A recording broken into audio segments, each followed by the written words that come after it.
Can you forward video from Telegram private channel? Yes, you can forward a video from Telegram private channel in 2025, but only if the channel's admin has not enabled content restrictions. Here's the legal and straightforward process. Open up the Telegram app and navigate to the private channel containing the video. Tap and hold the video you want to forward. A menu will pop up. Select the forward option from the menu.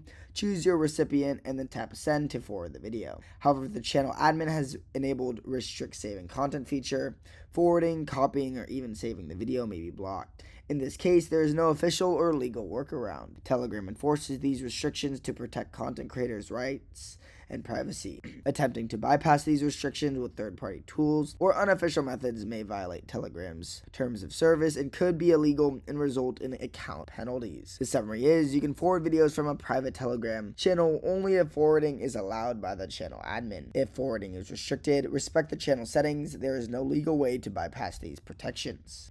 Subscribe.